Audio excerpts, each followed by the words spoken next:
Voilà, donc ce sera bien entendu à quelques jours de Pessah, un shiur consacré à Pessah. C'est vrai que c'est la paracha de Metzora, et bon, le thème a déjà été touché un petit peu la semaine dernière, donc on ne va pas faire l'impasse de la paracha, puisque Tazria et Metzora sont lus cette année, donc séparément, ce qui nous permet donc de consacrer ce shiur entièrement à Pessah, à la préparation de Pessah. Alors, dans un premier temps, j'aimerais bien attirer votre attention sur un des passages de la Haggadah. Alors peut-être que, en fonction du temps et comment ça va sortir, on passera également sur les différentes étapes du Seder, qui sont au nombre de 15, comme vous le savez. Nombre de 15, ça doit éveiller en vous un écho de ce qu'on avait dit, pour ceux qui s'en souviennent, ou alors peut-être c'était dans le cadre d'un shiur de Shabbat. 15 en hébreu, c'est Yud Ke, les deux premières lettres du nom de Dieu. Et comme vous le savez, pour qu'il puisse y avoir la vie sur terre, ce n'est uniquement grâce à l'union du Yud et du He. Par exemple, on retrouve cette notion-là chez l'homme et la femme, bravo, puisque ce n'est certainement pas par hasard qu'on a attribué le Yud à l'homme et le He à la femme. Alors que la racine du mot Ish et Isha, c'est pas comme on l'enseigne parfois à l'Ulpan, Isha n'est pas le féminin de Ish, puisque la racine c'est Esh, c'est le feu. Et comment je le sais? Parce que parmi les 4 éléments, et on en parlera plus longuement tout à l'heure, les 4 éléments de la création qui sont la terre, l'eau, l'air et le feu. Le feu étant le dernier. Donc c'est le minéral, le végétal, l'animal et l'homme. Et si je reprends, donc l'homme correspond au feu dans ces 4 éléments. Donc la racine c'est Esh. Qu'est-ce qu'il a fait Hachem? Il a donné le Yud à l'homme et le He à la femme. Et de là je comprends que quand le premier commandement qui est Perurbu, celui qu'on appelle la procréation, évidemment la procréation, on l'a souvent dit, ce n'est pas une mitzvah qui dépend de l'homme. L'homme peut faire techniquement ce qu'il peut faire. Donc comment la Torah peut enjoindre l'homme d'avoir des enfants alors que ce n'est pas un acte qui dépend de lui? De là, Chachamim interprète, bon, c'est après de nombreuses discussions, que c'est le Hersher mitzvah qu'on appelle, c'est la possibilité d'accomplir la mitzvah. Et c'est quoi donc? C'est le mariage. Première mitzvah de la Torah, le mariage. Et comment on a placé le mariage au sommet de 613? Parce que c'est l'union du Yud et du He. Rien ne peut, alors dans un autre domaine, mais on ne va peut-être pas trop approfondir, mais Yud c'est Chochma et le He c'est Bina. Et l'union des deux, c'est ce que donne Da'at. Et les initiales, Chochma, Bina, Da'at. Chabad, ça vient de là. Chochma, Bina et Da'at. Et Da'at comme justement la jonction des deux. Comment on le voit? La fusion des deux. Comment on le voit? Vayeda Adam et Chava Ishto. Lorsque la Torah parle de connaître par rapport à Adam et Chava, cette connaissance indique l'union intime. Et comment je le sais? Va-t-elle? Parce que là, par la suite, elle a enfanté. Donc, la Torah définit cette fusion, cette union par le mot Da'at. Et c'est pour ça que c'est aussi appliqué à Kadosh Baruch Hu lorsque on nous dit Bechol derachecha da'ehu. Dans toutes tes voies à toi, donc dans tout ce que l'homme fait, da'ehu, sachez-le, connaissez-le, ça veut dire quoi? Associe Hachem à toutes tes voies. Quand tu manges, quand tu dors. Je dois associer Hachem dans tout. Dans tout. Dans tout. Et c'est cette fusion. Comme quelqu'un qui est marié, sa vie est chamboulée, dans le bon sens du terme. Puisque à partir de maintenant, c'est tout à deux. Je pense différemment, je crée une cellule qui va, comme vous allez vous en apercevoir, par la suite, atteindre, certains disent, oui, mais il n'y a que Yud-He, où est-ce qu'il y a Vav-He? Alors certains disent dans Choupa, le Vav et le He, et d'autres disent non, c'est dans la Ketouba. Parce que quel est l'acte qui véritablement scelle l'union? c'est la ketouba. La racine, c'est katav, écrire. Et quelles sont les deux lettres qu'on rajoute? Vav et he. Donc, isha avec une ketouba, c'est la lettre du nom de Dieu. Et vous comprenez la gravité. Lorsqu'un homme et une femme vivent ensemble sans ketouba, ils sont en train de couper le nom de Dieu. C'est gravissime. C'est gravissime. Sans parler que si un homme ne s'unit pas avec une femme juive, c'est encore pire parce qu'il coupe entre le yud et le he. Et ça, c'est ce qu'il y a de pire dans le monde. Toutes les catastrophes, comme ça expliquent les maîtres du Sod, toutes les catastrophes qui s'abattent sur le monde, c'est la séparation du yud et du he. Et c'est pour ça que même si un juif a l'oraleno atteint ce niveau, qu'est-ce qu'il doit faire? Ramener le he auprès du yud. On lui dit quoi? Ramène le he. Tashuv, he. Teshuva. Teshuva. Voilà le secret. Voilà le secret. Il y a des choses qui marchent. C'est tellement beau. Donc tout a une explication. J'ai une question. Bien sûr. Il y a notre cher ami David Cohen qui m'avait dit il y a 2 semaines de ça, lorsqu'un homme a des relations intimes avec une femme sans pour autant se marier et qu'ils sont ensemble des années, et que le jour où ils se séparent, il doit quand même lui donner Faire un une guet. guette. Est-ce que c'est vrai? Oui. Alors pourquoi lui donner le guet puisqu'il n'y a pas une ketouba en amont? Alors, ce n'est pas un cours de halakha. C'est pour ça que je ne rentre pas trop dans les détails. Mais parce que avant le Shulchan Aruch, ce qu'on appelle Dina de Gemara, dans la Gemara, et pour ceux qui connaissent la Mishnah, Haïsha Niknet, la femme peut être acquise par 3 moyens. Et un des moyens, c'est Bi'a, c'est l'union intime. C'est-à-dire ce qu'on craint aujourd'hui, les Chachamim exigent les 3. C'est pour ça, par exemple, pour certains Sfaradim, oui. Donc, pourquoi la femme se marie sans la perruque ou sans le kissouille? Parce que tant qu'il n'y a pas de bi'a, on considère que le mariage n'est pas entièrement consumé. Consommé plutôt. Ouais, parce qu'il faut pas... Quel lapsus. Comme l'homme chez le H. Oui, c'est trop de feu, c'est brûlant. C'est brûlant. La belle-mère n'est pas loin. Donc, c'est pour cette raison que c'est ce qu'on appelle un get misafek. Donc, si justement ils ont vécu ensemble, même sans ketouba, et que c'est de notoriété publique parce qu'ils ont eu des enfants ou autres, à ce moment-là, par exemple, cette femme, même si elle se sépare, elle ne pourra jamais épouser un Kohen. Parce qu'elle est considérée begeder, oui. Et pour faire bien les choses, on fait un get misafek dans un cas pareil. Ça, c'est pour la petite histoire. Donc, mais je disais que ça, c'est comment je peux réunir Yudke avec le Vavhe. Puisque si on est là, dans ce monde, mes amis, c'est uniquement dans ce but-là. Unir la transcendance et l'immanence. Yudke, dans le Leshem Yichud que l'on fait avant certaines mitzvot, Leshem Yichud Kutsha Belichu Shchinte, Pitril Ulchimo, Yudke, Be, Vavke. C'est clair. Chaque mitzvah ne vise qu'à réunir, et où il y a eu la coupure entre Yudke et Vavke, la faute de Adam Arishon. C'est comme ça qu'on... Vraiment, bon, c'était pas du tout... Avec amour et crainte. Avec amour et crainte. C'est dur d'allier les deux. Ouais, très dur. Et Et on va donner une autre explication, après on passe, ça c'était par rapport au 15, je ne sais pas pourquoi on est parti là, mais c'est pas grave, c'était pas prévu. je vois aussi. Oui. Isperu Shabaïm et Tagel Haaretz. Sans aucun doute. Sans aucun doute.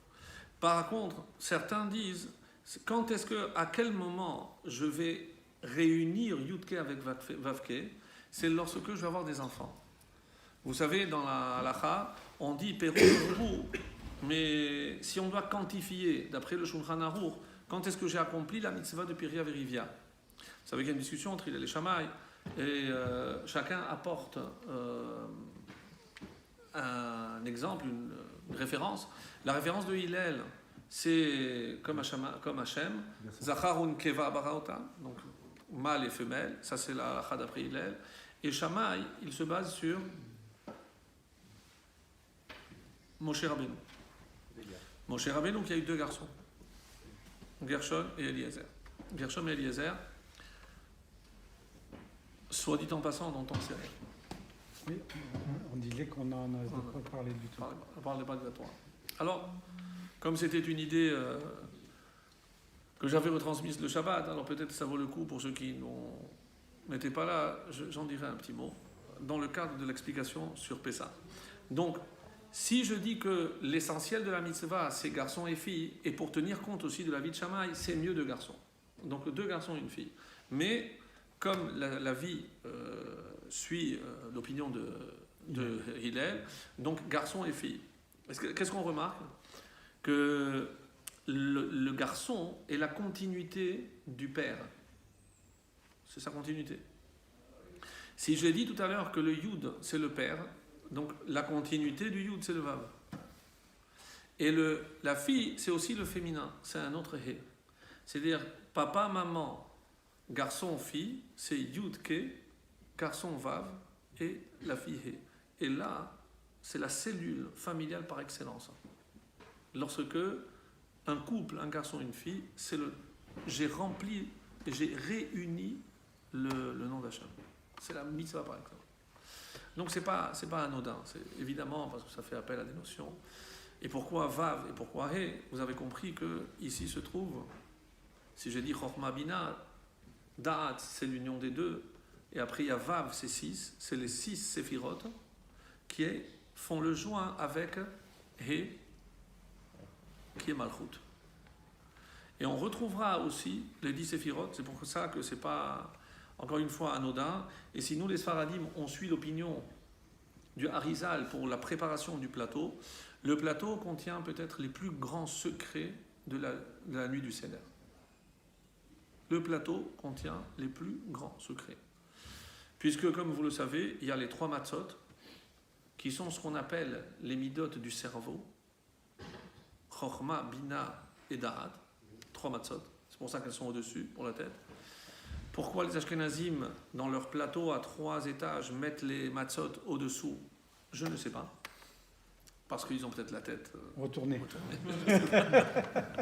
Non. Il doit y avoir des bonnes raisons que je ne connais pas. En tout cas, Al-Pi Asod, et selon l'avis du Harizal, c'est comme ça que ça doit être. Donc, Chochma Binada. Après, si vous comptez les éléments qui sont sur le plateau, il y en a 6. L'os, dans l'ordre, l'os, à droite, Chesed, Gevura, Betza, l'œuf, Maror, Tif Eret. Après, il y a le Charoset, c'est Netzach, à droite. En face, Karpas, c'est Rod. Chazeret, c'est Yesod, c'est la Brit Mila. Et ça, c'est les 6 qui doivent être sur le plateau. Et le plateau lui-même, qui est Malchut, c'est considéré comme la femme. C'est-à-dire que si tout représente l'homme au-dessus, c'est l'union avec la femme. La femme, c'est Malchut, c'est la terre. C'est pour ça que la femme a une attraction, un réceptacle, bravo, mais aussi elle a une attirance particulière vers la terre d'Israël. Comme on l'a vu chez les Benot Tzelofchad. Bravo. Parce que c'est la féminité qui a une attirance très très forte vers la terre d'Israël. Et quelle est la première femme qui a aspiré à la terre d'Israël? Sarah. Pourquoi? Elle a suivi son mari. Elle a suivi son mari. Plus que ça. Sarah ne s'appelait pas Sarah. Elle s'appelait Sarai. Alors on a pris le Yud, on l'a divisé en 2. On a donné un He à Sarah et un He à Abraham. Ce petit midrash mignon qui dit le Yud c'est plein. Je dis mais comment? Je suis dans la Torah et tu m'enlèves? Même si tu me donnes 2 lettres, je m'en fous. Moi je veux rester dans la Torah. Où est-ce qu'on le retrouve? Yehoshua. Hoshea, qui s'appelait au départ, pour la mission d'aller en Israël, Dieu lui a donné ce Yud. Tout le monde dit d'où est venu ce Yud? De Sarai. Et qui est Yehoshua, celui qui va concrétiser la rentrée en Israël. Grâce à qui?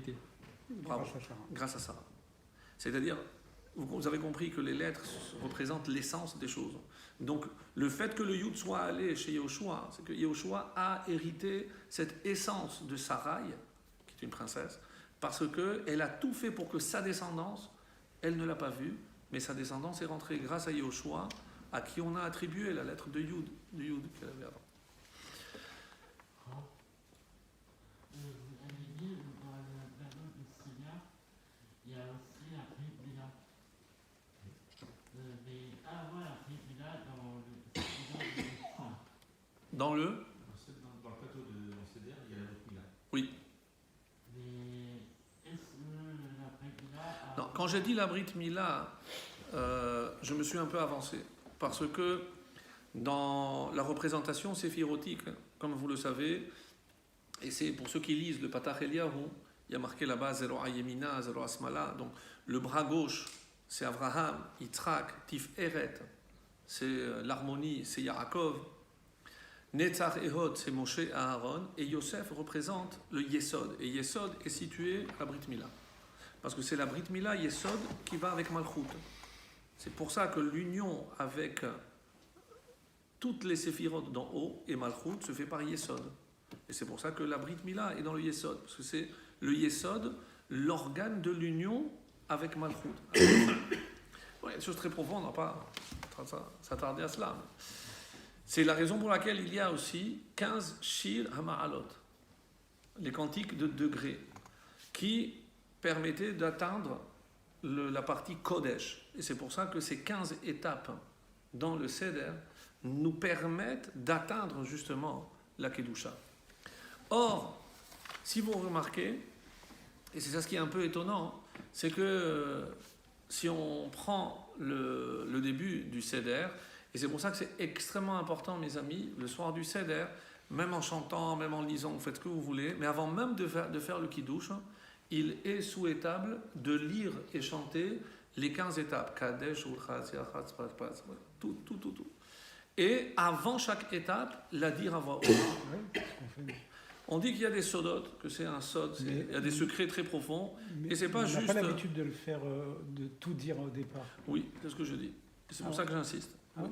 Parce que c'est le plan, c'est le Seder. C'est la trame. C'est toute la trame. Il y en a au fur et à mesure qu'ils avancent, ils répètent. C'est ce que je dis. Ouais. Jusqu'à là où ils arrivent. Ouais. Je connais cette coutume. Ça, c'est pas une obligation. Mais ce qui est indispensable, c'est de les citer au tout départ et à chaque étape, l'annoncer à voix haute. D'abord pour permettre à toute l'assistance de suivre. Donc même si il nous arrive de ne pas avoir tous la même Haggadah, peu importe, c'est le problème chez tout le monde. On n'a pas tous la même. Lui, il est attaché à celle-là à cause des tâches, parce que lui, ses souvenirs, lui, c'est les dessins, lui, peu importe, plus ses annotations. Chacun est attaché à sa Haggadah. En tout cas, un point important, avant de commencer la Haggadah elle-même, et une notion profonde de Pessah, c'est que dans tout le processus de la Haggadah, vous comprenez bien qu'on n'est pas en train de commémorer le passé. On est en train de vivre notre présent et on est en train de préparer notre futur. Le Seder, c'est le secret pour pouvoir nous préparer convenablement à notre Géoula. Pourquoi on dit que Iluhu Yata, chacun doit se voir comme si lui-même sortait d'Égypte. Alors comment je peux moi-même me voir en train de sortir d'Égypte? Parce que je lis la Haggadah. Je lisais l'autre jour une idée que je trouve très forte par la simplicité des fois. Dans la Torah, il y a marqué Atem reitem et Asher asiti le Mitzrayim. Vous avez vu. Alors, nous, on lit la Torah aujourd'hui, 3500 ans après. Et je lis Atem reitem, vous avez vu. Mais vous n'avez rien vu. Heureusement que elle a raison. Comment on peut me dire Atem reitem? Je n'étais pas là. Notre corps n'était pas là. Vous avez. Hemraou. Anachnu lo raïm. Il parle de chaque génération, alors il parle de notre génération aussi. Mais c'est ça, mais c'est ce qui est difficile. Alors il y a la réponse classique que vous avez suggérée. Oui, mais c'est comme au Sinaï. On dit que toutes les âmes, même celles qui par la suite se convertiront, toutes ces âmes étaient déjà au Sinaï. Donc il y a comme un projet déjà gravé dans l'essence de l'être, dans la Neshama, déjà depuis le Sinaï. Bon. Mais il y a une réponse encore plus simple que celle-là. Aujourd'hui, dans un tribunal quelconque, comment on peut condamner quelqu'un? Grâce à un témoignage. Qu'est-ce que le témoignage va apporter de plus? Preuve. Non, je parle chez les goïms. Pour nous, il faut 2. Même pour un mariage. Et qu'est-ce qu'ils doivent voir les témoins? Comment ils passent la bague? Il ne faut pas non plus avoir un diplôme pour voir. Et pourtant, posez-vous la question, si cette personne n'est pas Shomer Shabbat, il ne peut pas être témoin. Ou il ne sait pas voir parce qu'il ne fait pas Shabbat, quel rapport? Quel rapport? Pour être témoin, je dois voir quelque chose. Je vous pose une question très simple. Sous prétexte qu'il ne fait pas Shabbat, alors quoi, il est inapte à voir quelque chose et à dire oui, j'ai vu? Non, mais ça évite les remises en question à cause d'Aïra, non? C'est ce qu'on explique. Mais il y a encore plus simple. Les Sadducéens ne faisaient pas Shabbat, et pour le Rosh Chodesh, nous trompaient. Dans les Aseret Adiberot, traduit par les 10 commandements, le décalogue, vous savez qu'il y a 5 et 5. Et ils sont face à face. N'est-ce pas? Les Rachamim nous disent pourquoi ça a été placé comme ça, parce qu'il y a une correspondance entre le premier et le sixième, le deuxième et le septième, etc. Donc le premier et le sixième, c'est « Je suis l'Éternel ton Dieu », d'ailleurs qui t'ai fait sortir d'Égypte. Dans la carte de présentation d'Hachem, on parle toujours de la sortie d'Égypte. Toujours de la sortie d'Égypte. Et en face, qu'est-ce qu'il y a? Non. Sixième, non. Tu réponds. Lotirtsa, tu ne commettras pas de meurtre. À ne jamais traduire par tu ne tueras pas. Parce qu'on doit tuer. Si on vient nous tuer, ou si quelqu'un est condamné, on doit tuer. Donc, lotirtsa, il n'y a pas marqué lotaharog. Lotirtsa, c'est tu ne commettras pas de meurtre. Ça n'a rien à voir avec tuer. Tuer, c'est pas interdit par la Torah. Dans des cas, évidemment, que la Torah a permis, bien sûr. C'est quoi la différence? Taharog, c'est tuer, c'est commettre. Mais s'il fait un meurtre, c'est qu'il a forcément tué. Non. Non. Ne joue Il pas a sur, tué pour se ne joue défendre. pas il a tué sur pour les mots. attaquer. Ne joue pas sur les mots. Tuer, tu n'as le droit de tuer que lorsque la Torah te le permet. Le meurtre, jamais. Dans un meurtre, tu tues. Mais quand tu tues, c'est pas forcément un meurtre. Je sais que ça peut paraître paradoxal. Non. Bon, je vais pas m'attarder. Tu réfléchiras. Haba le horgecha, hashkem le horgo. Là, tu te dis, oui, taharog. Mais là, dans les 10 commandements, c'est tirtzar. Retzar, c'est un meurtre. On va pas s'attarder. Retzar. Ratzhan, c'est un meurtrier. Donc, au moins, ce qui m'intéresse, c'est le Shabbat. Le Shabbat, c'est le 4e, avant les parents. Et en face, Lota'ane bere'acha ed shaker.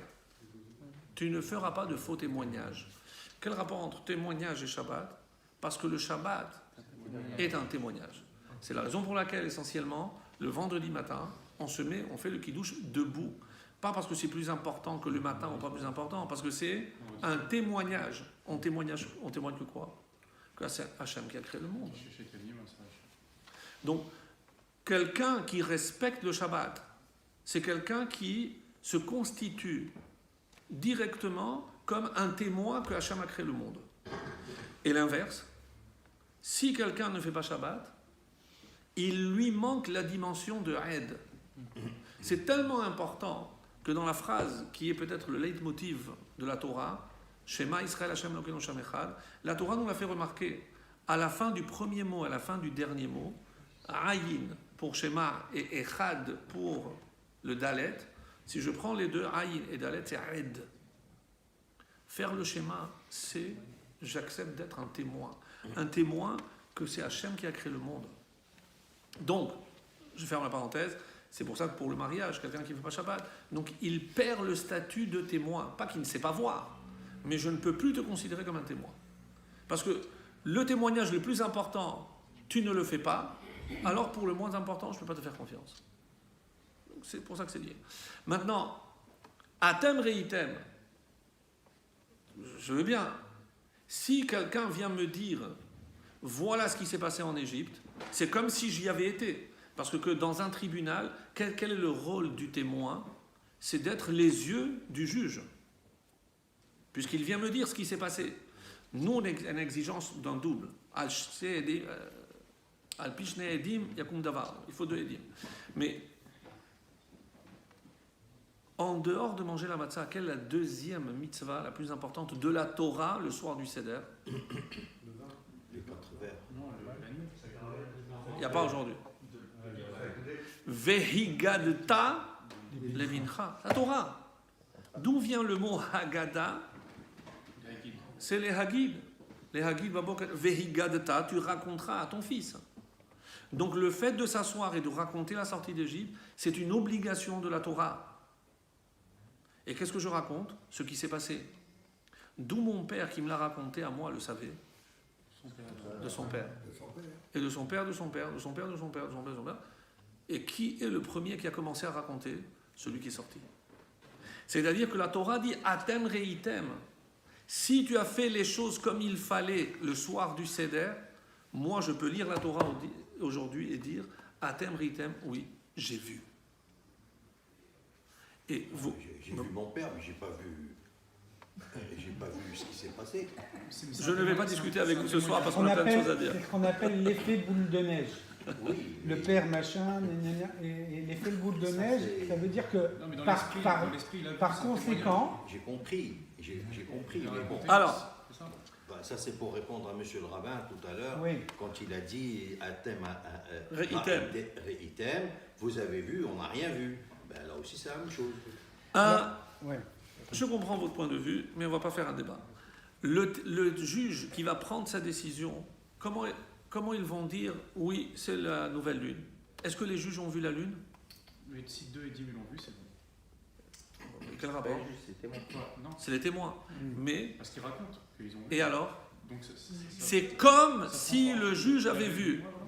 Donc lorsqu'ils décident, les juges, de dire Rosh Chodesh, Mekoudash, qu'est-ce qu'on est en train de dire?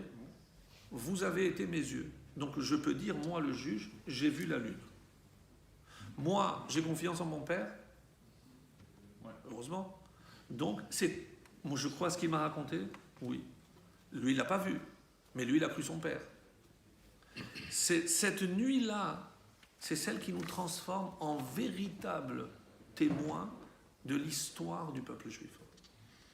De la même façon qu'on a reçu la Torah. Exactement. Exactement. Après, on peut mettre en doute ce qui a été écrit, ce qui a été transmis, mais moi, mon père, il ne va pas me mentir. Et son père non plus. D'où cette importance cruciale de la transmission dans cette fête de Pessah. C'est incontournable. Incontournable. Par ailleurs, Et pour un guerre à Tzedek, alors excellente question que je voulais éviter. Pour un converti. Ouais. Il y a une question. Il y en a qui disent que c'est les rêves. Il y a une question. Si, par exemple, dans le Birkat Amazon,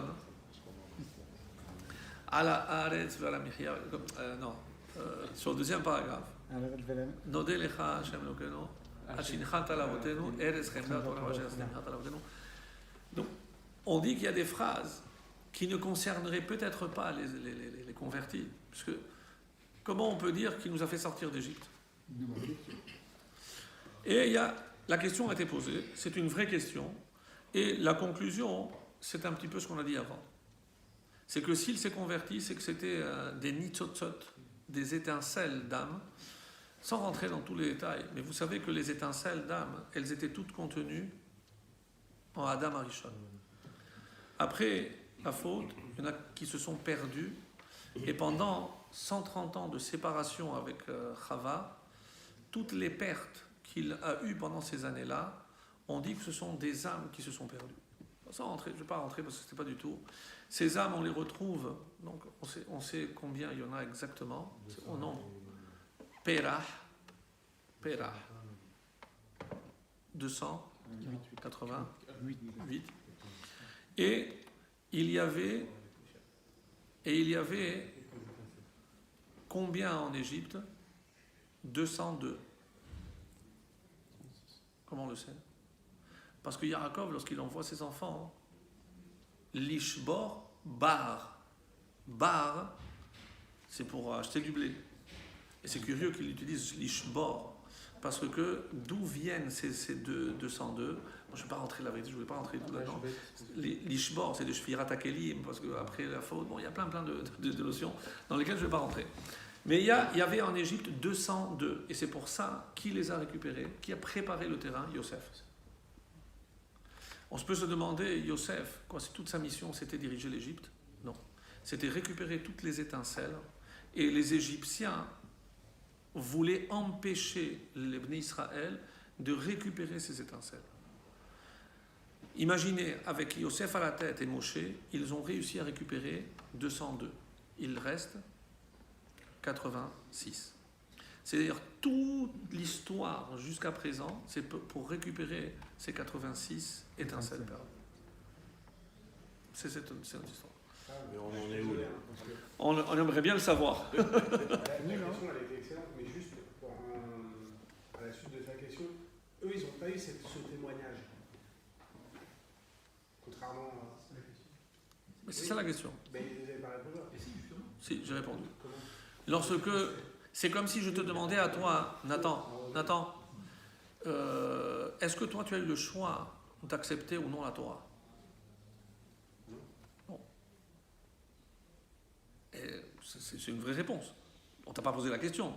À ta naissance, on t'a pas dit, Nathan, tu as l'air mignon. Est-ce que tu veux la Torah? Non. Alors pourquoi avoir un témoignage? Alors non, c'est pas ça la question. Alors pourquoi tu n'as pas le choix? Parce que par ta naissance, ta neshama, elle contient déjà le message de la Torah.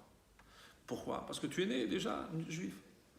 Mais comment imaginer que eux, ils ont eu la possibilité, lorsque Moshe leur a demandé, vous voulez la Torah? Ils ont dit oui, mais mais nous, oui. Et c'est pour ça que la réponse, elle est beaucoup plus profonde qu'on ne le pense, c'est que dire que les âmes étaient là-bas, c'est qu'à ce moment-là, toutes les âmes à venir avaient déjà gravé. Donc même si je dis que ces âmes n'étaient peut-être pas incarnées dans des corps, mais même les non-juifs. Donc les âmes qui seront par la suite des convertis, les âmes étaient déjà là-bas. C'est comme ça que le Zohar explique que toutes les âmes étaient déjà là-bas. Même les Gilgolim. Tout. On va avancer parce qu'on n'a pas commencé le cours. J'ai une question. Est-ce que les 202 étincelles dont vous ne faites pas étaient dans le Rav? Oui. C'est pour ça qu'on dit Rav. C'est Bar. 202. Mais elles ont Le été- Erev Rav, c'était ces mais étincelles-là. elles ont été tuées. Donc Non. tout ça pour ça? Non, elles n'ont pas été tuées. Mais Elles ont laissé, elles sont mortes. traité Hegel, les Lévines. Non, mais non. Dans le Chada Hegel, tout le monde n'est pas mort. Non, Il n'y a que mais 3000. Mais est-ce que dans les. Combien on peut quantifier le Rav ou pas? Quand on dit qu'il y avait 600 000 âmes, mais c'est un chiffre symbolique. Comme par exemple, on dit que dans la Torah, il y a 305 804 lettres. C'est très symbolique. Il n'y a pas 600 000. Vous saviez ça? 305 804 lettres. Quelles sont les lettres les plus utilisées? 29 000, 30 000 et 31 000. Yud, Ke, Vav. Par hasard. 305 800 combien? 4. 804. Je ne sais pas compter, mais c'est connu. C'est comme ça que ça se fait. Oui, il y a 2 fois le He, mais la lettre Yud, He et Vav, c'est les plus utilisées. Presque à 30 000 chacune, 30 000 fois chacune. Combien de fois la Torah parle de la sortie d'Égypte? Plein. Mais combien? 50. Partout on en parle. 50. Il y a 50 références à la sortie d'Égypte dans la Torah. Même dans Kiddush. Partout. Mais je prends les Chamisha Chumshe Torah et je compte chaque fois qu'on parle de la sortie d'Égypte, du Tziat Mitzrayim, il y en a 50. Mes amis, pourquoi 50? Mais c'est réparti ou c'est... Oui. D'accord. Je dis en tout, 50 références à la sortie d'Égypte. Mais pas dans ça peut pas être dans Bereshit, tout est dans à À partir partir de de Shemot. Shema. À partir de Moshe. À partir de Shema. Pourquoi 50? Parce que c'est la moitié de 100. On a des matheux. En Égypte, on avait atteint le 49e niveau d'impureté. Tout le but, c'était de nous hisser au 50e rang. Et c'est pour ça qu'une fois qu'on est sorti d'Égypte, il a fallu attendre toute la période qu'on appelle du Homer, 49, 7 fois 7. 7, c'est toujours ce qui est lié à ce monde 7 jours. Donc 7 fois. Et le 50e, on a atteint l'élévation suprême. Le chiffre 50 comme le chiffre 8 ne font pas partie de ce monde. Le chiffre 50 correspond au 8. Alors, où est-ce que je retrouve le chiffre 50 ? Alors, Ta'avdoun, rappelez-vous que quand vous sortirez d'ici, Ta'avdoun et Elohim, vous allez servir Dieu. Pourquoi il n'y a pas marqué Ta'avdoun mais Ta'avdoun ? Il y avait une allusion qu'au bout de 50 jours, vous allez servir Dieu. C'était Matan Torah. C'est la seule allusion d'ailleurs qui est faite dans la Torah, Matan Torah. Mais plus que ça, maintenant on va essayer de comprendre quelle était l'idéologie suprême de Mitzrayim. Parce qu'on comprenne bien une chose, mes amis. On va, dans une semaine et quelques, s'asseoir et raconter la sortie d'Égypte. Mais pourquoi on est tellement attaché à un événement particulier ? Il y a une très belle histoire, j'avais entendu une fois. Et c'est comme si quelqu'un, une fois, il était toujours employé jusqu'au jour où il a ouvert sa propre entreprise.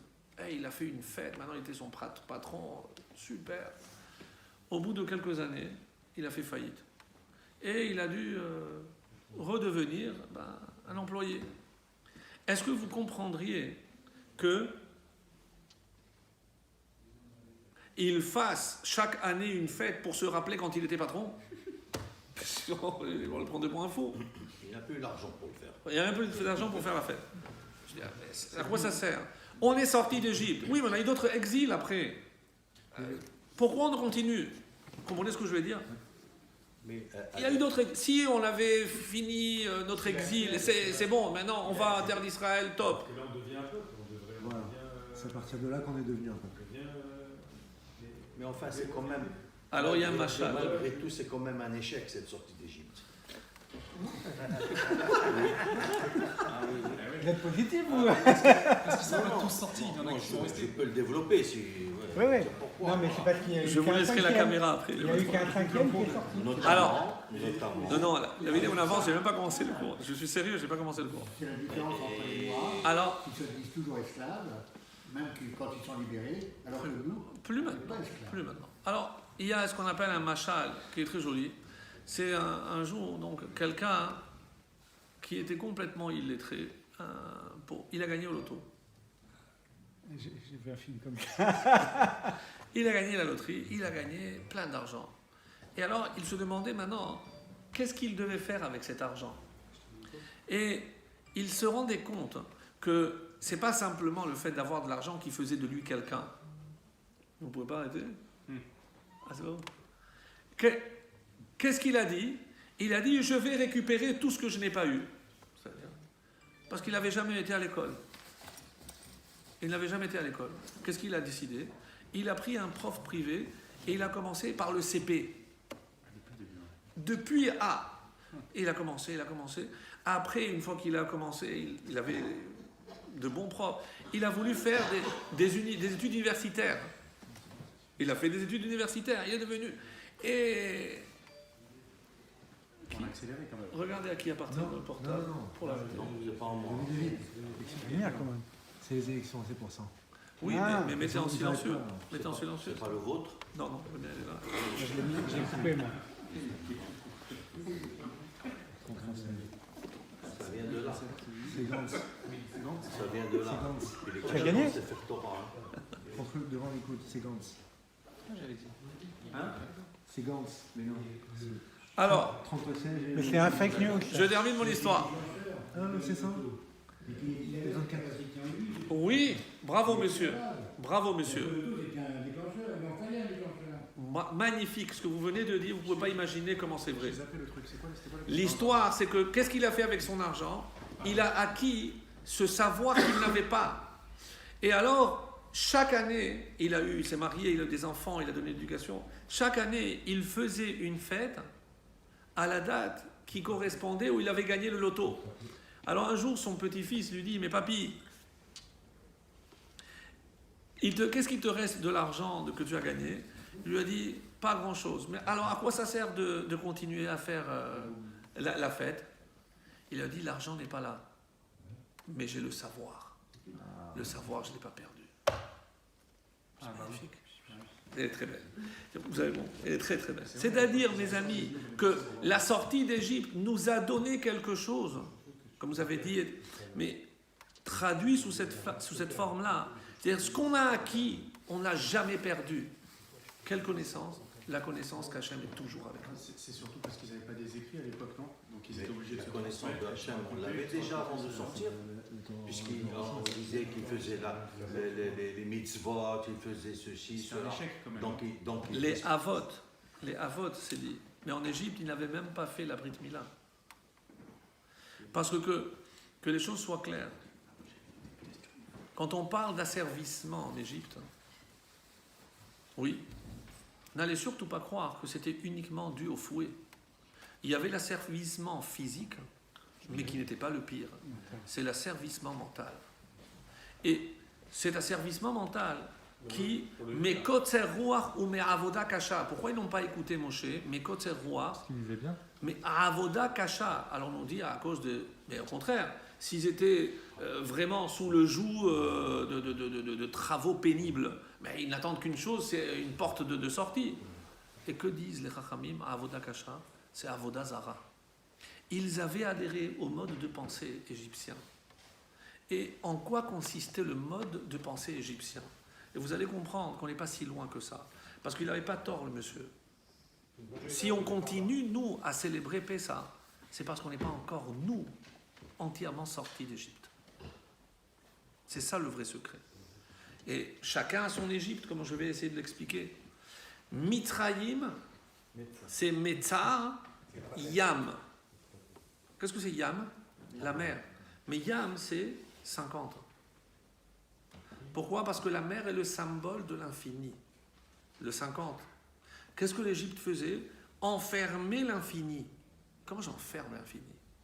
En faisant croire que dans ce monde, tout est fini. Pas de spiritualité. C'est ça qui fait le buzz. Évidemment.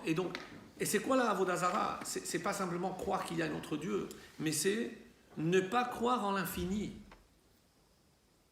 Pourquoi Pessah, la valeur numérique 138,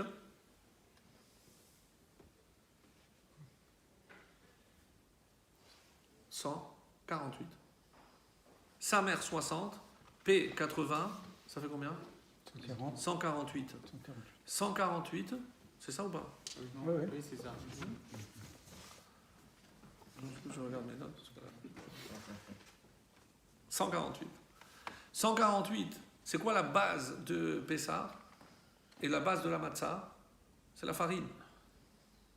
La farine, c'est la matière. Kemar, c'est combien? 148. Kemar a la même valeur numérique que Pessah.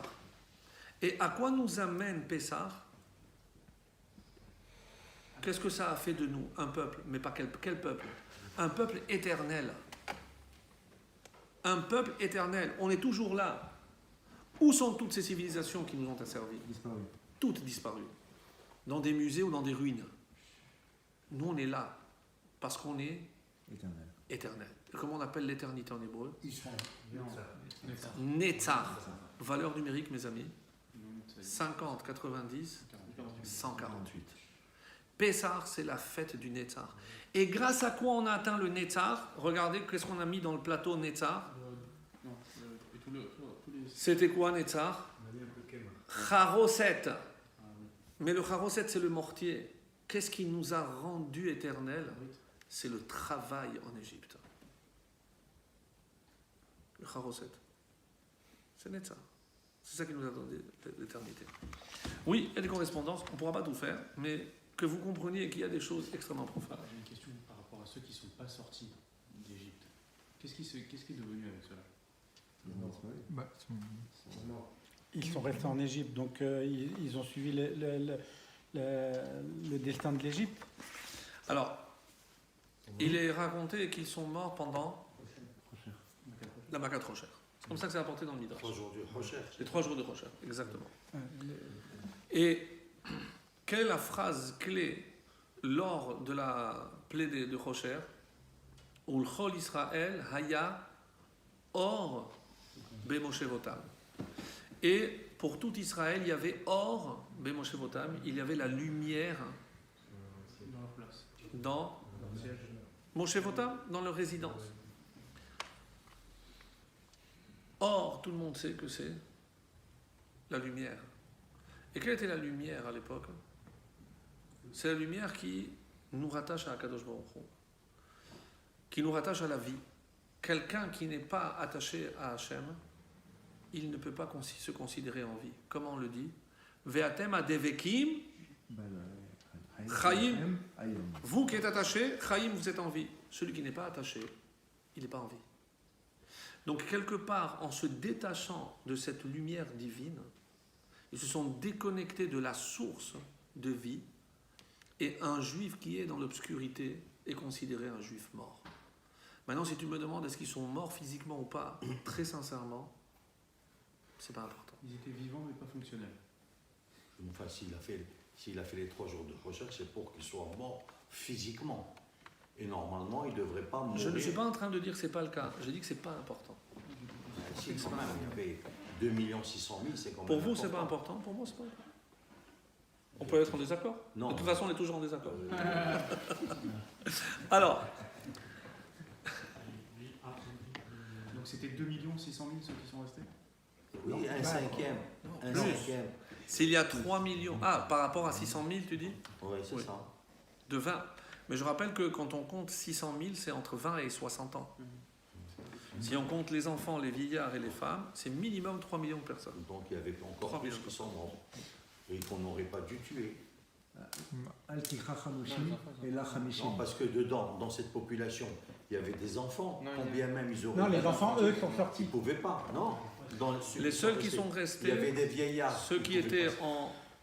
Ceux Il qui y avaient avait la des malades, il y avait possibilité des de femmes choisir... enceintes, il y avait des gens handicapés qui ne pouvaient pas sortir. C'est pas un débat. Est-ce que la Haggadah de Pessah, on doit la retranscrire, comme on dit que dans lequel tu parles. David, tous les jours, voilà. C'est-à-dire qu'on dit que c'est un éternel recommencement l'histoire, mais est-ce qu'on doit la retranscrire par rapport à ce qu'on vit aujourd'hui dans ce monde matériel, hors Israël et tout ça, ou alors ça n'a rien à voir et on doit prendre ça comme une histoire? Retranscrire, c'est actualiser, tu veux dire? C'est-à-dire C'est évident. quand je lis la Haggadah, je dois... Si déjà, comme je l'ai déjà répété, c'est toi, tu dois te considérer comme si toi-même tu sortais d'Égypte. Mais- C'est-à-dire sortir de l'obscurité, sortir de l'exil, encore une fois. C'est ce que je disais par rapport à Mitzraïm. Par rapport à ses Et- propres Mitzrayim, mais est-ce qu'on Oui. on doit considérer aujourd'hui Chutz La'aretz comme Mitzrayim ou ça n'a rien à voir? Ça dépend comment tu vis. Keilou. La galoute, c'est la galoute. C'est le Mitzrayim. Que en dehors d'Israël, on est en galoute, il n'y a pas le moindre doute à ce propos. Personne dira, même si on est entouré de Torah, etc., c'est la galoute. Même si elle est douce, c'est la galoute quand même. Et malheureusement, souvent, on s'est rendu compte que en agissant pour mieux se faire voir, c'est précisément ce qui a été souvent utilisé contre nous. Tu n'as pas compris? On a voulu, par exemple, s'assimiler en disant on va effacer toutes les différences. Alors que Et c'est à ce moment-là qu'on s'est retourné contre eux. Comme les Allemands. Comme les Allemands, comme l'Inquisition, les Juifs étaient très très bien vus à l'époque. Ben, malheureusement, et les pogroms, il y a eu. Évidemment, la Shoah, c'est parce que c'est plus proche, donc on connaît mieux. Mais la seule solution, et tant qu'on n'aura pas compris, que c'est s'attacher à Hachem. C'était nous-mêmes. C'est s'attacher à Hachem. Ulchol Israël Haya Or. Il existe en Israël aussi, ce cas. Mais bien sûr, bien sûr, bien sûr. C'est pour ça que c'est très difficile. Vous imaginez si je me demande si Hachem ne sera pas obligé d'envoyer le Mashiach Mais justement, en fonction des résultats des élections. Là, maintenant, Parce qu'il ne va pas là, laisser là, faire. là, c'est ce que j'étais en train de penser. justement, ça nous prépare, si je veux, à la prochaine sortie de l'Oula. Et vous comprenez ce que ça veut dire. Autoriser tous les commerces à ouvrir le Shabbat, le service public, c'est la fin des haricots. C'est la fin. Oui. C'est peut-être c'est le déclencheur, c'est ce que je dis. Si c'est ça, et ça doit être le déclencheur. La Géoula était plus religieuse. J'avais une discussion avec quelqu'un qui disait que la Géoula était plus religieuse aujourd'hui c'était une Géoula, on va dire, punitive? Pas du tout. Quand on a parlé tout à l'heure de 50, qu'est-ce qu'on attend, nous? On a dit la Géoula. En hébreu, ha-Géoula, vous savez combien ça fait? C'est facile. Ha, c'est 10. Lamet, ça fait 50. 50. Ha-Géoula, c'est 50. Et qu'est-ce qu'ils voulaient, les Égyptiens? Metzaria, c'est enfermer la Géoula, empêcher la Géoula. Et ça, c'est tous les Égyptes. Vous vous rappelez quand on avait dit le passouk de la Torah, Veha'aretz haïta tohu vabohu vechoshech al pnei tehom. C'est le deuxième verset qui parle déjà des 4 exils. Lorsque tohu c'est Bavel, bohu c'est Paras, chosher, l'obscurité c'est Yavan, et tehom, l'abîme c'est Edom. Mais comment commence le verset? Veha'aretz haïta. Ha'aretz, c'est quelle est la terre, la matrice de tous les exils? C'est l'Égypte. Mais si la terre haïta, donc au passé, ça veut dire qu'elle existait. Ve'aretz haïta, donc elle existait. Alors qu'est-ce que tu as créé?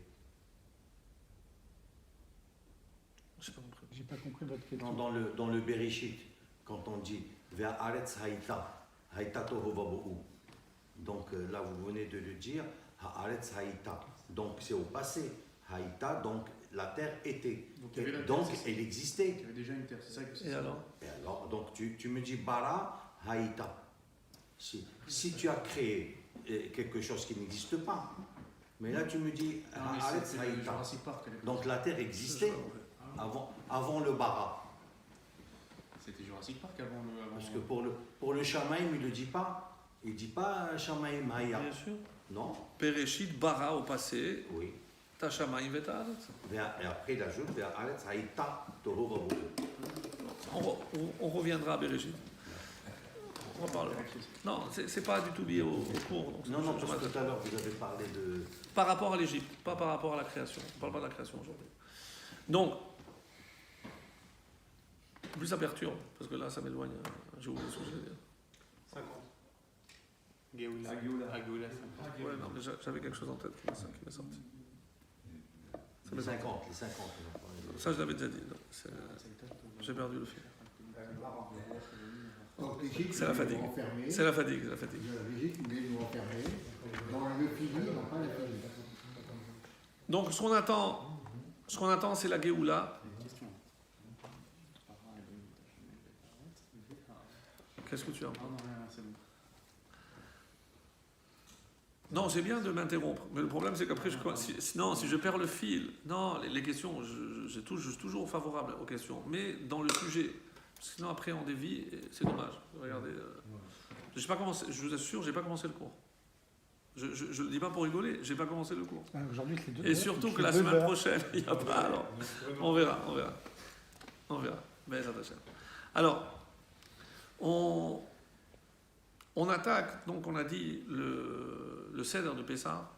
Donc ça c'était une idée par rapport à ce que la fête de Pessah représente. C'est pas simplement la commémoration. Et où je trouve cette idée-là, c'est dans la question du rachat. Ma avoda azot lachem. Mais à quoi ça sert de faire tout ça? Ça y est, ça fait 3000 ans qu'on célèbre Pessah. Qu'est-ce que vous me racontez? Les 10 plaies? Je connais, ça y est. À quoi ça sert? Pourquoi vous continuez à manger la matzah? Je ne comprends pas. C'est pour ça qu'il s'exclut. Mais attention, mes amis. Si on n'a pas envie de s'identifier au rachat, la Haggadah est très claire là-dessus. Pourquoi? Qu'est-ce qui a marqué? Keneged arba'a banim. Echad chacham. Echad shara. Echad. Pourquoi Echad? Arba banim, le tam, rachat. Pourquoi Echad? Il y a une réponse merveilleuse. Echad, c'est un. Parce que toutes sont en un. Ne crois pas qu'il y a un qui est comme ça et un autre. Non, Echad, mais le même. Les 4 en 2. Bravo. Echad, rachat. Et dans ce Echad, il y a aussi un rachat. En ce Echad, il y a ta. C'est nous tous, mes amis. C'est nous tous. On a tous des comportements de rachat. Des fois, on ne comprend pas les choses. On a des questions, c'est logique. On ne pose pas de questions. Quand je dis aujourd'hui, une dame me pose des questions, écoutez, moi, je rentre, si c'est cachère, je ne regarde pas, j'achète. Si c'est cachère, je paie ça. Ça, c'est le tam. Mais vous savez, le tam, c'est pas une qualité. C'est pas une qualité. Puisque si c'est cité après le rachat, ça veut dire que le rachat est encore mieux que le tam. Je vous rappelle que si on parle de Seder, la Haggadah a placé selon l'ordre d'importance. Et le rachat est le deuxième. Et qui est le pire? Celui qui ne pose pas de questions. Celui qui est indifférent. D'où l'importance. C'est pour ça que si je prends maintenant le soir du Seder, le Chumash, je lis depuis Shemot jusqu'à la fin de la sortie d'Égypte, ben voilà, j'ai raconté à mon fils. J'ai accompli la mitzvah? Non. Il faut poser une interaction. Il faut le questionnement. Le questionnement, d'où le nom de Pessah, la bouche qui parle. Et même, comme vous avez dit tout à l'heure, les 4 coupes de vin, les 4 coupes ne viennent qu'après que j'ai parlé. Comment? D'abord le Kiddush et ensuite la première coupe. D'abord la Haggadah, la deuxième coupe. D'abord Birkat Hamazon, troisième coupe. Et d'abord le Hallel et ensuite la quatrième. Donc il ne faut pas retenir 4 coupes, 4 textes. Et le vin ne vient que conclure chacun de ces 4 textes. C'est extrêmement important. À tel point qu'on demande si quelqu'un n'a pas fait la Haggadah, est-ce qu'il peut boire la deuxième coupe? Je ne tranche pas, mais la question est posée. C'est-à-dire qu'il manque l'essentiel. Pessah. Avant de boire, la bouche raconte. Et c'est quand j'ai raconté, quand j'ai lu, c'est à ce moment-là que je peux. Il y a quand même une bracha avant chaque fois qu'on boit le... Pour nous, on ne dit Boré Pea Geffen que la première et la troisième. Quand je fais Boré Pea Geffen la première fois, je pense à la deuxième coupe. Les Ashkenazim, ils font à Geffen à chaque fois. Parce qu'on considère qu'on a trop lu la Haggadah. Nous, on pense, même si on a dépassé 1 heure, même si on a dépassé 2 heures, pour la Haggadah, Gaal Israël et le vin, la première bracha compte. Après, pour Birkat Hamazon, je fais Boré Pea Geffen et je pense à la 4e. Donc nous, on l'a fait 2 fois. Après le sol, on ne fait pas à chaque coupe. Après le sol, on ne fait pas à chaque coupe. De quoi? Boré Pea Geffen? Ouais. Non. Non. Non, c'est les Ashkenazim, j'ai dit qu'ils font ça. Ouais, mais d'après le... On fait pas. On fait pas. Ce qu'on fait, c'est on est mosègue, il faut mettre de l'eau dans les coupes. Et puisqu'on en parle, le mieux c'est de prendre évidemment du vin rouge. Le top c'est s'il n'est pas mévouchal, il n'est pas cuit. Sinon, mévouchal. Et en dernier recours, pour ceux qui ne peuvent pas ou qui ont du mal, le jus de raisin. Mais le jus de raisin, c'est sa dernière possibilité. Le dernier choix, on va dire. Et faire très attention, je dis souvent, à la première coupe. Parce qu'on veut faire bien les choses, on va prendre une grande, plus que d'habitude, ce qu'il ne faut. Et si je dois boire la majorité, et que c'est du vin, et que je n'ai pas encore mangé, et que je vais certainement pas manger tout de suite, donc la première coupe peut avoir des effets contraires, et malheureusement, après, ne pas être en bonne forme pour faire la mitzvah de la Haggadah. Et comme c'est marqué dans la Gemara, qu'il y a un ordre à suivre dans la Haggadah, c'est pour ça qu'on commence toujours par ce qui est honteux, le gnaï. On rappelle nos origines honteuses. Soit je dis que j'étais Terach Avi Avraham, je remonte à le premier idolâtre de qui l'en descend, oui, ou alors Avadim Aïnou, on était tous esclaves, mais esclaves au sens propre et figuré du terme. Pourquoi il y a une discussion, pourquoi les deux aspects? Un, l'idolâtrie, c'est par rapport à l'asservissement de l'esprit, et Avadim, l'asservissement du corps. Et finalement, comment on a tranché? On fait les deux. On dit Terach et on dit Avadim. Oui. Mais les Lévi'im, ils sont obligés de dire Avadim. Pour les Lévi'im. Les Lévi'im, ouais. Vous êtes dispensés. Et d'ailleurs, peut-être que c'est le moment de parler des Lévi'im, puisque eux n'étaient peut-être pas asservis. Mais qu'est-ce qui a marqué, quelle était la grandeur de Moshe? Nosé Ol Im Chavero. Quelle était la particularité qui a rendu à Moshe Ra'aya Mehemna le plus fidèle de tous les bergers qu'on ait eu? C'est Nose'ol im Habero. C'est qu'il ne pouvait pas, il voyait un juif souffrir, il souffrait avec lui. Ouais. Et la tribu de Lévi, ça c'est la particularité de la tribu de Lévi. Eux n'étaient pas asservis, mais ils ont vécu l'asservissement à travers leurs frères. Quand... Mais c'est vrai, les Lévim sont aussi gentils que les Kohanim sont nerveux. C'est vrai, c'est un fait. Ils sont durs. Ils sont durs. C'est le un trait de fait. caractère. Oui. Les Kohanim sont Les Kohanim nerveux. Ah sont bon nerveux. Alors, Parce qu'on dit qu'ils s'empressaient pour la avoda et ils ont dans les gènes cet empressement qui les rend nerveux. M. Barkat, Et pour qu'on va dire que Kohanim, c'est... Oui. notre cher ami qui nous fait le Birkat Kohanim, il est dur. Ah oui, mais lui, Nous, on ça- sait que c'est un Kohen. tout le monde n'est pas- Il est dur. Écoute, Ah ouais. tu connais M. Cohen, l'autre. Mon ami, hein, oui. Ah, monsieur voilà. Cohen. Donc c'est le jour et la nuit. Vous le connaissez pas. Il est dur lui aussi. Ah bon? Oui, il ne faut pas se fier aux apparences. Il faut pas se leurrer. D'où on sait qu'ils sont Cohen parce qu'ils sont très durs et qu'ils sont zélés pour faire le service divin. Voilà. Alors, Et les Lévis ont très belle voix. oui, c'est pour ça qu'ils chantent. Je ne sais pas tous, hein. Alors, Ah, il y a Daniel Lévy, c'est vrai. donc, pour revenir donc à l'essentiel de cette soirée, on commence par Kadesh. Kadesh, c'est le Kiddush. Et ce qui est très étonnant, mes amis, si on réfléchit, c'est que lorsqu'on voit dans les Ma'alot les degrés qu'on doit atteindre dans la vie d'un juif en général, la Kedusha, c'est la finalité à atteindre.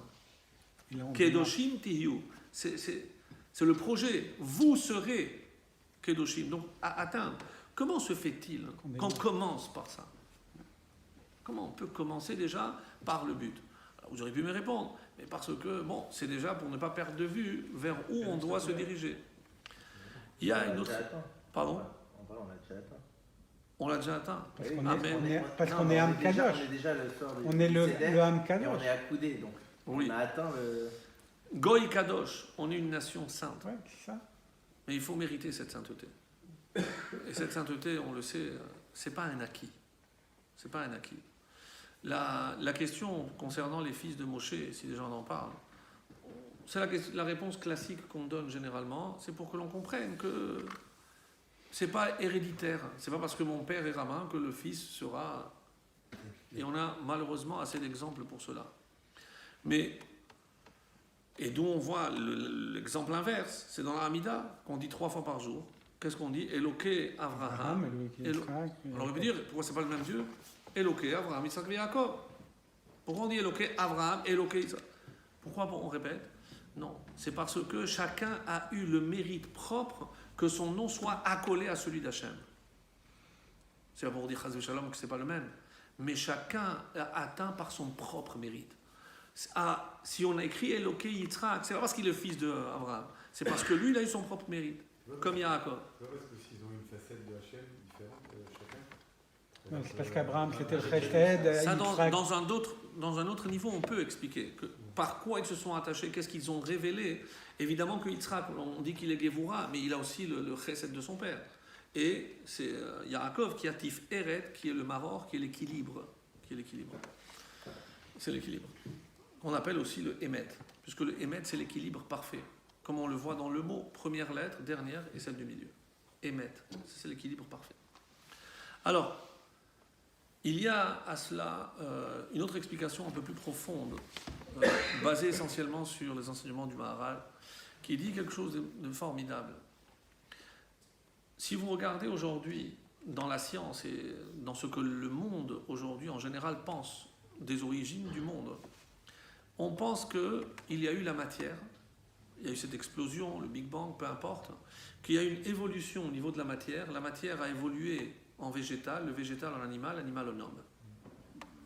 Bon. Même s'il y en a qui continuent à croire qu'une pierre peut devenir un être pensant, bon, c'est leur problème. Ça peut paraître ridicule, mais bon, pourquoi pas? Admettons. Mais ça voudrait dire que l'homme est le résultat de la matière. Et c'est ça qui nous dérange. Pourquoi? Le Zohar dit clairement, Istakel beoraita ou bara alma. D'abord, Hachem a consulté la Torah, qui est le projet, et après est venue la matière. Mais d'abord, il y avait le projet. Sauf Ma'aseh, B'machashava Techila. C'est-à-dire la Torah est la Machashava d'Hachem. C'est comme ça qu'il faut concevoir que c'est quoi la pensée de Dieu? C'est la Torah. Et comment je peux connaître la pensée d'Hachem? Par la Torah. Et qu'est-ce que c'est ce monde? C'est la projection de la pensée d'Hachem. Autrement dit, il y a eu d'abord l'esprit et ensuite la matière. Pas l'inverse.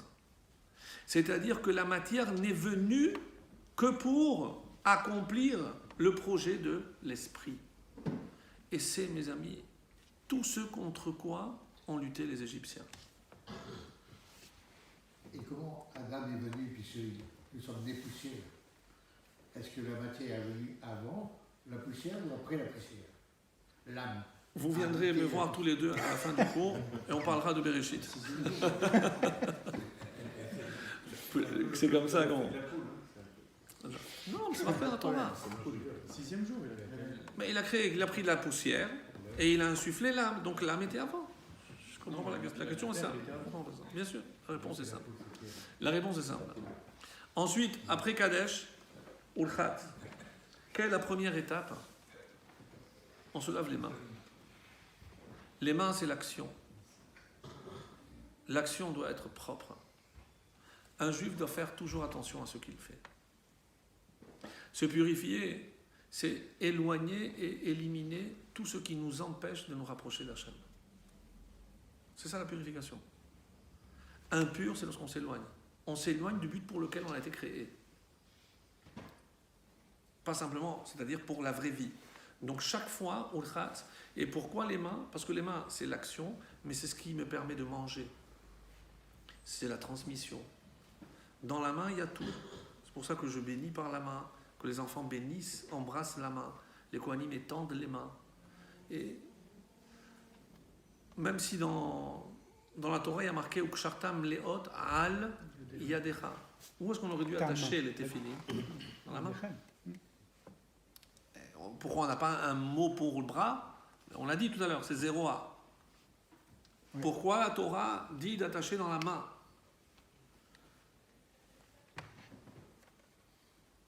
Une réponse chassidique extraordinaire. De là, j'apprends que dans le langage de la Torah parle toujours de l'essence des choses. D'où vient la force, les muscles qui me permettent de bouger la main, du bras? Et où se trouve le muscle? Exactement là. Le biceps. Et c'est pour ça que c'est, comme les Chachamim ont déduit, que c'est à cet endroit précis, parce que c'est ce qui actionne la main. Et de la même façon que Ben Haenecha, on aurait dû mettre les téphilines ici. Pourtant, on les met là. Et si on regarde ce qui se passe à l'intérieur, c'est le nerf optique. Se croise à cet endroit-là. C'est l'essence. C'est incroyable. Ça, c'est, encore une fois, si on avait besoin, on avait quelques doutes, mais la Torah se réfère toujours à ce qui est essentiel. On va à l'essentiel. Donc, Ulchat. Ça aussi, c'est les voilà.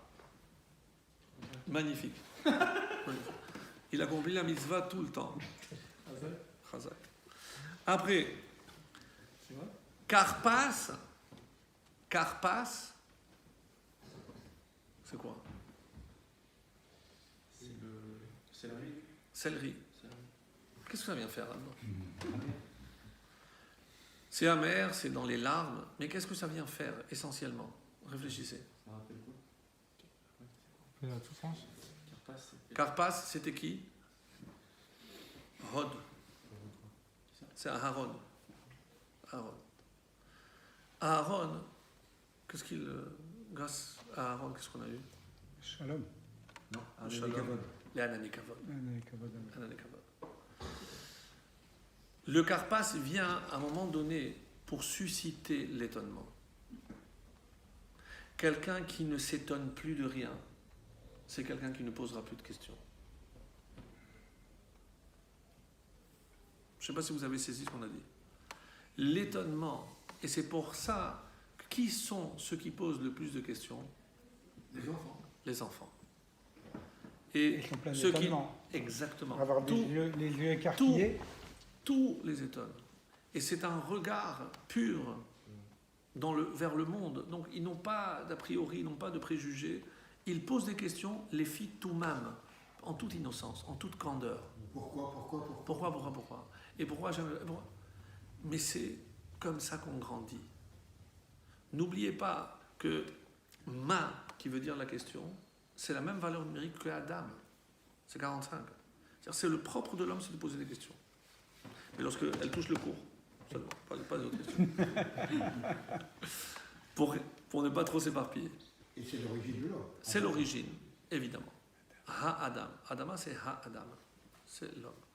Après Karpas, Yachatz. Yachatz, qu'est-ce qu'on fait à ce moment-là? On brise la matzah. Comme ça nous permet de voir.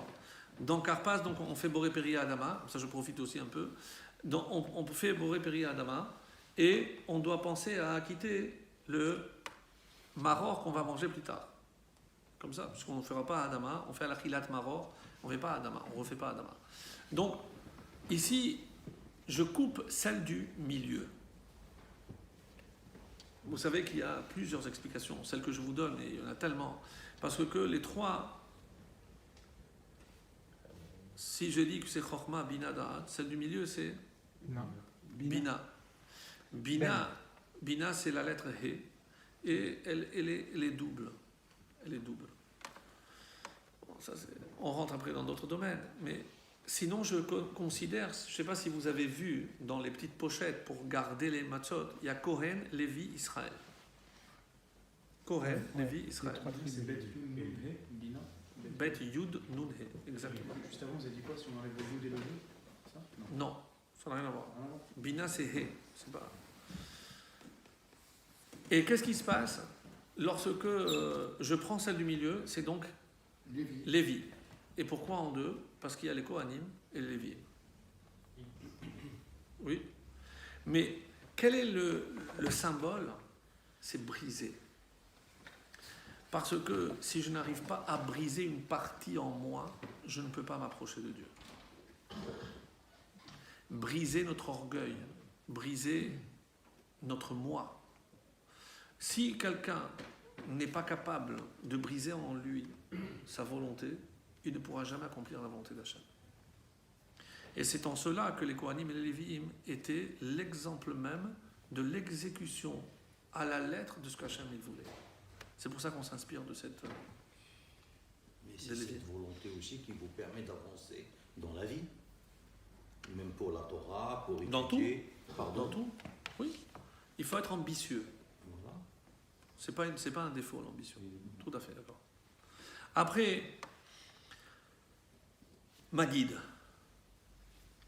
Maguide, il faut parler. Il faut parler. Qu'est-ce que c'est, Maguide? Parler, c'est la Haggadah. Maguide, parler. Parler, nous savons très bien que Pessah, la bouche, et Sar, on a dit c'est quoi? Mais la valeur numérique, Samerchet, c'est 68, comme Chayim. Chayim, c'est 68. 68. C'est la paix, la bouche qui donne la vie. C'est une parole de vie. Quelqu'un qui ne parle pas, il n'est pas en vie. Pessah, la bouche de la vie. Et qui est précisément le méchant du film? Paro. La première lettre, la dernière, c'est P. Ra. Lui, c'est la bouche du mal. Nous, c'est la bouche de la vie. Lui, c'est la bouche du mal. Et c'est comme ça qu'on reconnaît toujours les ennemis d'Israël. Diffamation, les mensonges, tout ce qu'on voit autour de nous. Et le pire, c'est quand le mensonge vient de la bouche d'autres juifs. Finalement, heureusement qu'il a existé, parce que tout le monde ne serait pas sorti d'Égypte. On peut voir sous cet angle. Ouais. Rorta. Après seulement, on peut se purifier. Mais Rorta, c'est aussi purifier les autres. Quand on parle et qu'on transmet, c'est pas simplement comme... C'est comme quelqu'un qui a découvert un trésor et qui veut le partager avec d'autres. C'est pas se purifier, mais être capable aussi de transmettre et de purifier les autres. Je fais vite parce que Après, motzi, matzah. On comprend bien que représente la matzah. L'humilité, c'est aussi la vérité. Motzi, matzah, c'est faire sortir la vérité au grand jour. Oui. Et c'est pas, pour ça, Oni, pauvreté, mais chez Oni, Ma'alav, parce qu'on répond. Parce que si on n'est pas capable, il y en a qui disent, matzah, c'est aussi de... Il n'y a pas de vin, donc il n'y a pas d'orgueil. Ça peut être ça. Mais c'est aussi la dispute. Shnei anashim nitim. C'est moti matzah, c'est sortir de la dispute. Quelqu'un qui se sort de la dispute. C'est-à-dire, la bouche, comment je dois faire attention chaque fois que j'utilise pour chayim et pas pour le mal, pas pour détruire. Et dans une dispute, malheureusement, ça peut amener aussi à la destruction. Après le maror. Maror, vous savez, c'est la même valeur numérique que mavet. Mem, vav, resh, c'est 200, c'est tav. Maror, c'est mavet, la mort. La mort ne doit pas nous faire peur. La mort... Et les marors? Oui. Oui, elle est amère. C'est pour ça d'ailleurs que nous en français aussi on dit j'en ai marre. Marre, c'est quand c'est amer, j'en ai marre. La Torah peut nous montrer à ne pas avoir peur de la mort. Parce que la Torah, qui est lumière, apporte un éclairage nouveau à cette étape qui est comme dans le mot émet. C'est le début et la fin. Aime, la mer, met, la mort. D'où on vient et où on va. Donc c'est un objectif. Mais on ne doit pas le voir comme la fin. La preuve, c'est qu'il y a après autre chose. Il y a autre chose. Korer. Si matzah, c'est la vérité, le maror, c'est la contre-vérité. Qu'est-ce que c'est ce que je perçois comme mal? Qu'est-ce que le tzaddik il fait? Korer, il fait un sandwich. Il met le bien avec le mal, il le mélange. Il voit le bien même dans le mal. C'est ça le korer. Et c'est pour ça que ce que je fais, c'est pour ça que c'est très important, d'après la halakha, je prends la matzah entoure, et pas l'inverse. C'est comme ça que je fais. La matzah est entourée. Non. C'est elle qui est au-dessus entourée. Non, c'est un vrai sandwich. Un korer, c'est la matzah entoure le maror. C'est pour ça que les Ashkenazim, ils prennent le réfort. Ils mettent le réfort sur la matzah. C'est comme un vrai sandwich. Nous, on doit prendre les grandes feuilles, essentiellement pour quand on les mange seules, et les petites feuilles ou plus molles pour les mettre entre, pour permettre de faire un vrai sandwich. Après, Shulchan Orer.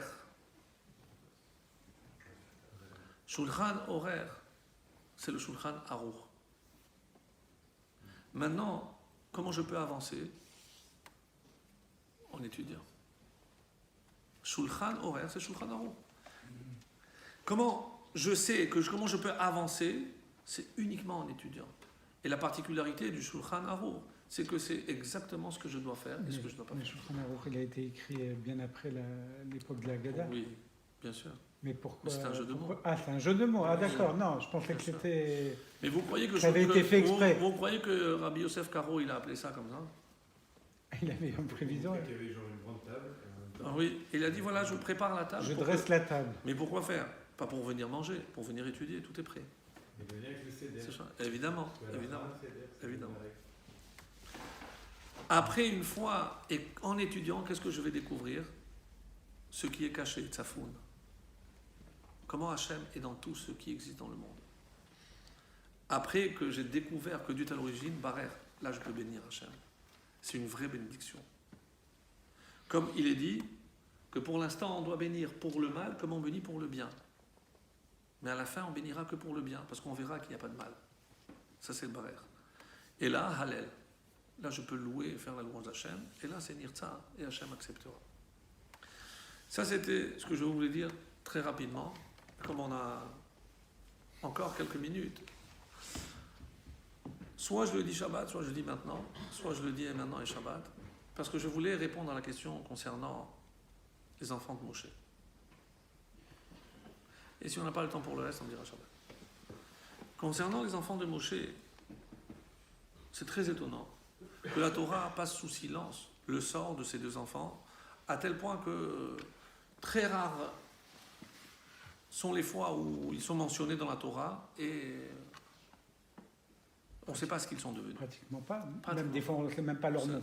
C'est pour ça que je dis, Ouais. c'est quand même curieux. Alors que même les enfants d'Aaron qui sont morts, tout le monde les connaît. Nadav et Avihu, tout le monde.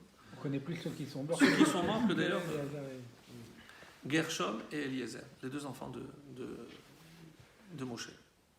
Alors, ça va nous permettre de comprendre aussi qu'en apparence, il n'y a pas un véritable ordre dans le Seder. Pourquoi ? Parce que si chronologiquement, que représente la matzah ? L'empressement avec lequel on a quitté l'Égypte. On est d'accord sur ça ? Bechipazon, Yatzatem, parce qu'ils ont dû faire vite, la pâte n'est pas montée. Et le Maroc, qu'est-ce qu'il représente ? Symboliquement, l'amertume de l'esclavage. Donc si je prends la matzah et le Maroc, quand est-ce que j'aurais dû manger et l'un et l'autre ? Le Maroc, c'est l'esclavage, et la matzah, c'est la sortie. Et comment on mange ? L'inverse. Les quoi ? Comment on mange ? Comment on mange ? D'abord la matzah et ensuite le Maroc. Mais c'est pas logique, puisque si le Maroc rappelle l'amertume de l'esclavage, mais la matzah c'est la sortie. Normalement, on devrait manger d'abord le Maroc et après la matzah. La liberté. Exactement, c'est ma question. Ouais. Ah, c'est ça. C'est ma question.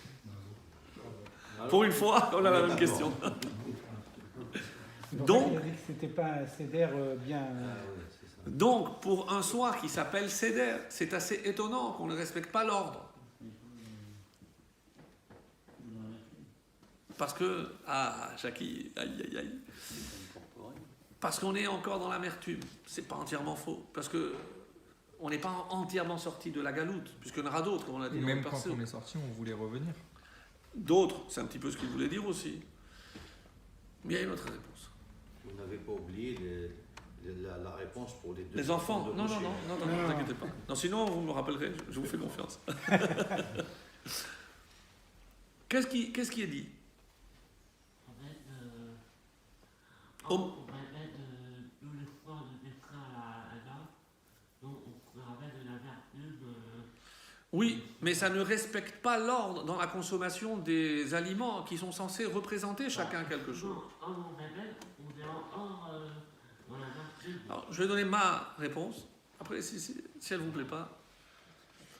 Au moment où on mange le maror, le soir du Seder, avant de le consommer, qu'est-ce qu'on doit faire avec ? On doit le jeter. On le trempe dans le charoset. Non, mais si on parle de symbole. Mais avant vous ne jetez pas la feuille de maror chez nous. Non, on jette rien. On jette rien. On jette l'amertume, justement, avant, quand on lit dans la Haggadah. Marorgé, quand on dit marorgé, je suis désolé. Non, c'est comme ça. Comment alors ?